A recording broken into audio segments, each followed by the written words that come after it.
नमस्ते दोस्तों, मैं हूं नवरंग सैन और स्वागत है आपका टीजीआई के अमेरिका स्पेशल न्यूज़ बुलेटिन में। मंगलवार 9 जून के समाचारों में देखेंगे शिकागो में रहने वाले जिन अनडॉक्यूमेंटेड भारतीयों की इमिग्रेशन कोर्ट या फिर आइस के सामने पेश होने की तारीख नज़दीक आ रही है, उनकी टेंशन अब क्यों बढ़ रही है, उसकी एक रिपोर्ट जानेंगे। यूएस सिटीजन बन चुके ऐसे इंडियन की बात जिसके खिलाफ 10 साल के बाद डीनेचुरलाइजेशन की कार्रवाई शुरू की गई है।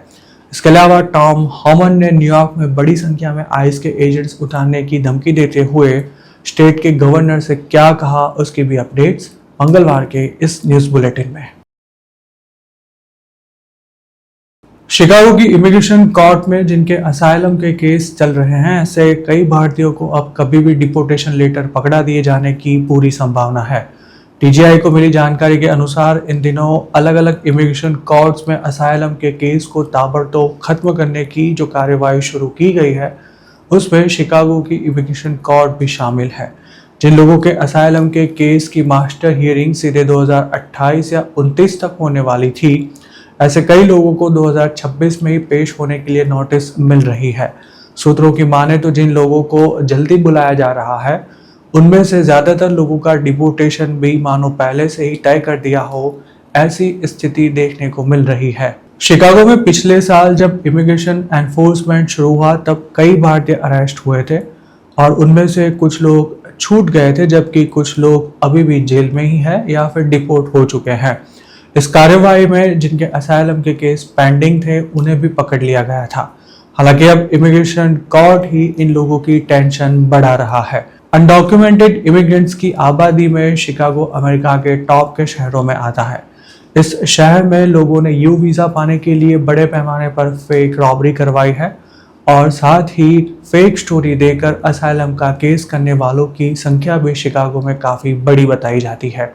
जिनके असाइलम के केस फिलहाल पेंडिंग है, वे अधिकांश लोग 2022 से 2024 के समय के दौरान अमेरिका गए हुए हैं। उनके पास 5 साल का वर्क परमिट भी है, लेकिन वर्क परमिट एक्सपायर हो उससे पहले ही उनके असाइलम का केस खत्म हो जाए, ऐसी स्थिति है। शिकागो में रहने वाले कितने भारतीयों के डिपोर्टेशन ऑर्डर इश्यू हुए हैं या फिर कितने लोगों की मास्टर हियरिंग की डेट बदल दी गई है, इसकी कोई सटीक जानकारी नहीं मिल सकी है।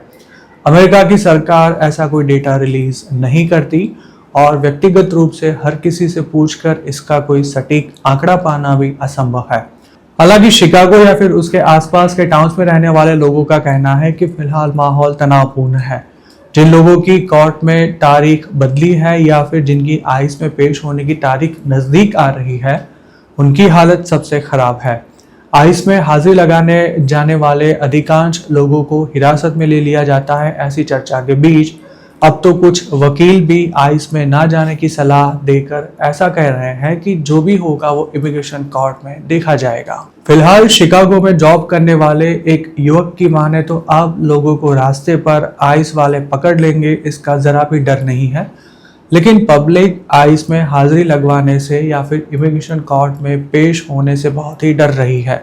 जिन्होंने असाइलम मिल ही जाएगा ऐसा मानकर महंगे वकील किए थे, उनकी हालत सबसे खराब हो रही है, क्योंकि अब कई मामलों में वकीलों ने भी हाथ खड़े कर दिए हैं। इस स्थिति में जिन्होंने असाइलम का केस ही नहीं किया, उन्हें फिलहाल थोड़ी शांति है और ऐसे कई लोगों ने अब आइस में हाजिरी देने जाना भी बंद कर दिया है, क्योंकि इलीगल एंट्री की हो ऐसे लोगों की आइस के ऑफिस में गिरफ्तारी की जा रही है या फिर उन्हें जीपीएस ट्रैकर पहनाकर एड्रेस वेरिफिकेशन के नाम पर परेशान भी किया जा रहा है। कई मामलों में तो अगर किसी का एड्रेस चेंज हुआ हो तो आइस वाले कभी भी वहां चेक करने के लिए पहुंच जाते हैं और महीने में 2-4 दिन हाजिरी लगवाने के लिए भी बुला लेते हैं। शिकागो में रहने वाले अन्य एक भारतीय ने टीजीआई से बात करते हुए बताया कि उसकी पत्नी और बेटे को हाल ही में आइस में हाजिरी लगवाने के लिए जाना था। उसका वकील न्यूयॉर्क का है, जबकि ये फैमिली शिकागो में रहती है। हालांकि जिस स्टेट में उन्हें जाना था वहां आइस के ऑफिस से लोगों को पकड़ लिया जाता है, ऐसी बात पता चलने पर इस शख्स ने अपने वकील की सलाह ली थी। चौंकाने वाली बात यह है कि हजारों डॉलर फीस लेने वाले इस वकील ने उसे अपनी पत्नी और बेटे को आइस में हाजिरी न लगवाने के लिए कहा था। उसने ऐसे भी सलाह दी थी कि अब आपका स्टेट भी चेंज करने के लिए प्रोसेस शुरू करनी पड़ेगी। वकील भी अब नए नए बहाने निकाल कर खर्चे करवा रहे होने से कई इंडियंस को तो जितनी रकम तय की थी उससे डबल खर्चा हो चुका है। जो लोग अब तक मास्टर हियरिंग से पहले आखिरी वक्त पर कोर्ट बदलवा देने का गेम खेला करते थे, उन्हें भी अब 1-2 हफ्ते में ही कोर्ट में हाजिर होने के लिए नोटिस भेजा जा रहा है। उसमें भी जिन्होंने कोर्ट में वकील के एड्रेस दिए हुए हैं, ऐसे कुछ लोगों को तो अपनी डेट चेंज हो गई है इसकी कोई जानकारी ही नहीं है, क्योंकि उनकी नोटिस और ईमेल वकील को मिल रहे हैं। जिन्होंने वर्क परमिट लेने के लिए सिर्फ करने के खातिर असाइलम के केस किए हैं, उनकी स्थिति भी अब दयनीय बन चुकी है, क्योंकि जज के सामने हाजिर होकर उन्हें क्या बोलना है या फिर जो स्टोरी दी गई थी उसके प्रूफ कैसे जुटाने हैं, इसकी उन्हें कोई भी जानकारी नहीं है। वकीलों ने भी ऐसे लोगों को $4-5 में 5 साल का वर्क परमिट ला देने का वादा करके उनके केस हाथ में लिए थे। मतलब कि उनके केस लड़ने के लिए वकीलों ने भी कोई भी तैयारी नहीं की है। न्यूयॉर्क टाइम्स की एक लेटेस्ट रिपोर्ट में बताया गया था कि कई मामलों में कोर्ट में हाजिर होने वाले लोगों को 1 महीने का समय देकर खुद ने जो कोई स्टोरी पेश की हो उसके सबूत सबमिट करवाने के लिए अल्टीमेटम दिया जा रहा है। साथ ही ऐसे लोगों को स्पष्ट शब्दों में चेतावनी भी दी जा रही है कि अब इसके बाद की हियरिंग उनकी आखिरी हियरिंग होगी। अभी तक 3-4 सुनवाई में असाइलम के केस पूरे होते थे, लेकिन इसमें 8-10 साल या फिर उससे भी ज़्यादा का समय निकल जाता था। तारीख नज़दीक आती थी तभी लोग स्टेट चेंज करवाकर फिर से 2-2.5 साल का समय पा लेते थे। हालांकि अब जिन्हें जल्दी हाजिर होने के लिए कहा जा रहा है, उन्हें नेक्स्ट हियरिंग की डेट भी 2026 की ही दी जा रही है। इमिग्रेशन कोर्ट्स में फिलहाल अराजकता का माहौल होने से कई लोगों को तो खुद को कब हाजिर होना है या फिर मास्टर हियरिंग का शेड्यूल बदला है या नहीं, इसकी कोई भी जानकारी नहीं है। ऐसे हालातों में अगर कोई पेश ना हो सके तो तत्काल उसके नाम का फाइनल रिमूवल ऑर्डर इशू कर देने की कार्रवाई भी शुरू कर दी जाती है और फिर वह इमिग्रेंट किसी दूसरे स्टेट की इमिग्रेशन कोर्ट में अपना केस ट्रांसफ़र भी नहीं करवा सकता। इस स्थिति में वकील के साथ लगातार संपर्क में रहना और अपने केस की मास्टर हियरिंग की डिटेल्स ऑनलाइन चेक करते रहना बहुत ही ज़रूरी है, क्योंकि एक छोटी सी गलती का भी गंभीर परिणाम आ सकता है। 2024 तक अमेरिका में इलीगली रहने वाले लोगों को इतनी शांति थी कि आखिर में कुछ ना हो सके तो पब्लिक फेक रॉबरी करवाकर या फिर फेक मैरिज के जरिए भी ग्रीन कार्ड पा लेती थी। हालांकि ट्रम्प ने अब ये रास्ते भी बंद कर दिए हैं। जो लोग फेक मैरिज के लिए हज़ारों डॉलर खर्च कर चुके हैं, उन्हें भी अब ग्रीन कार्ड के लिए अप्लाई करने से डर लग रहा है और जिन्होंने फेक रॉबरी करवाई थी, ऐसे भी कई लोगों को USCIS की नोटिस मिल चुकी है और हज़ारों डॉलर में फेक रॉबरी करवा देने का काम करने वाले एजेंट भी फिलहाल जेल की हवा खा रहे हैं।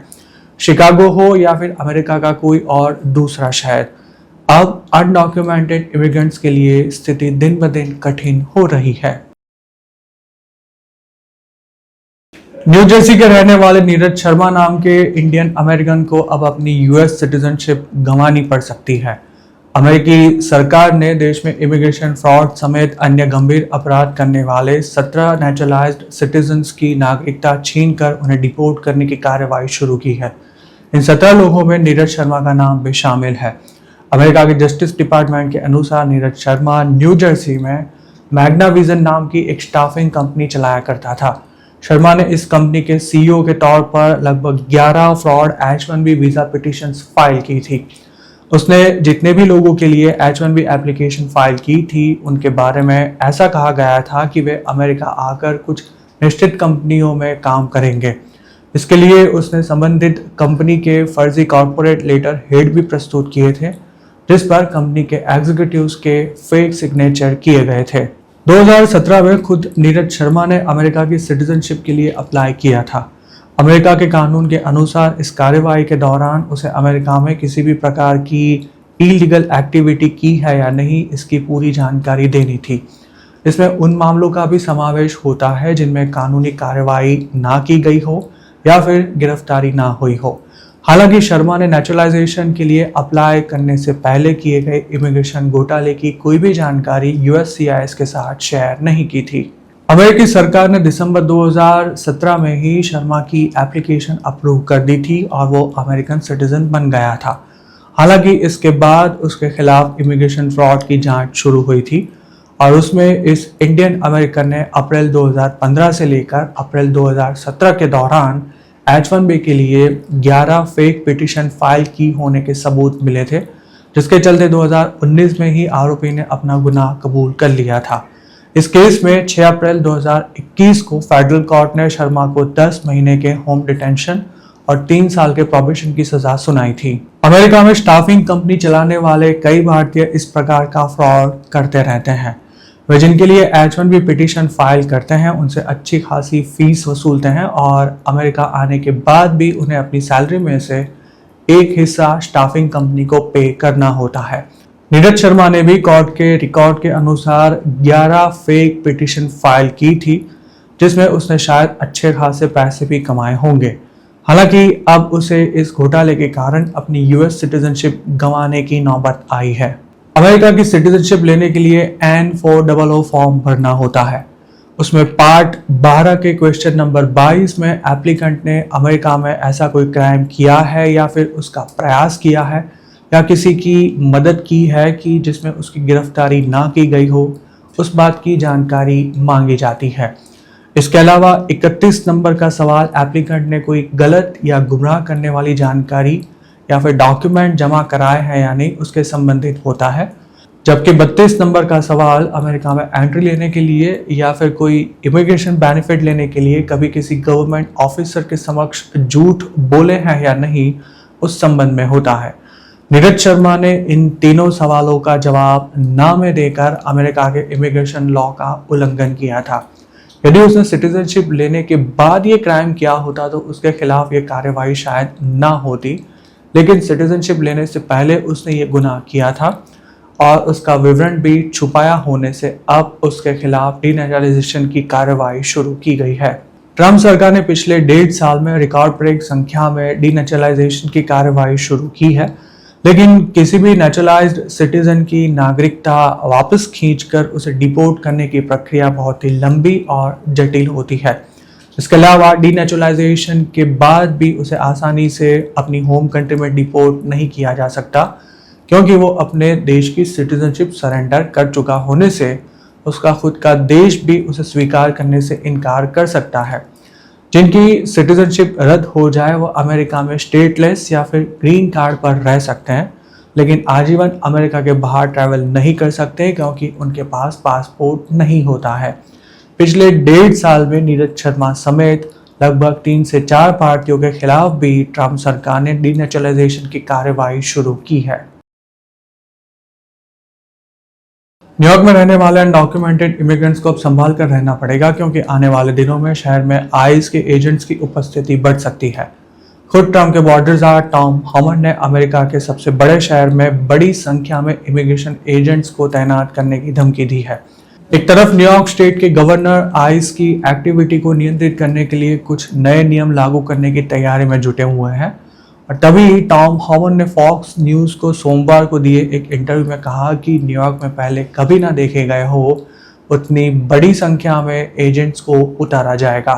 न्यूयॉर्क की गवर्नर कैथी हैचल स्टेट की जेलों में बंद अनडॉक्यूमेंटेड इमिग्रेंट्स को आइस के एजेंट्स गिरफ्तार ना कर सके ऐसा कानून लाना चाहती है। हालांकि ट्रंप एडमिनिस्ट्रेशन को इस प्रस्तावित कानून से सख्त आपत्ति है। पिछले महीने ही न्यूयॉर्क के गवर्नर ने इस बिल पर हस्ताक्षर किए थे। ऐसे में टॉम हॉमंड धमकी दे रहे हैं कि अगर ये कानून लागू किया गया तो न्यूयॉर्क शहर में भारी संख्या में आइस के एजेंट्स भेजे जाएंगे। अगर सच में शहर में ऐसा कुछ हुआ तो रास्ते पर चलते लोगों को रोककर उनका आईडी मांगने के साथ उनकी गिरफ्तारी भी की जा सकती है। टॉम हॉमंड ने ऐसी दलील की है कि अगर जेल में बंद इलीगल इमिग्रेंट्स को अंदर से ही पकड़ा जा सके तो एजेंट्स को रास्ते पर तैनात नहीं करना पड़ेगा और दूसरी कई समस्याओं से भी बचा जा सकेगा। उन्होंने ये भी कहा कि जो एलियंस खुले नहीं घूमने चाहिए उन्हें सेंचुरी सिटीज के कानून के कारण पूरी टीम भेजकर पकड़ना पड़ता है। टॉम हॉमंड ने यह मुद्दा भी उपस्थित किया कि अगर इलीगल एलियंस को जेल से ही अरेस्ट किया जा सके तो वह कम्युनिटी के साथ साथ ऑफिसर्स के लिए भी सुरक्षित रहेगा और एलियंस खुद भी उससे सलामत रहेंगे।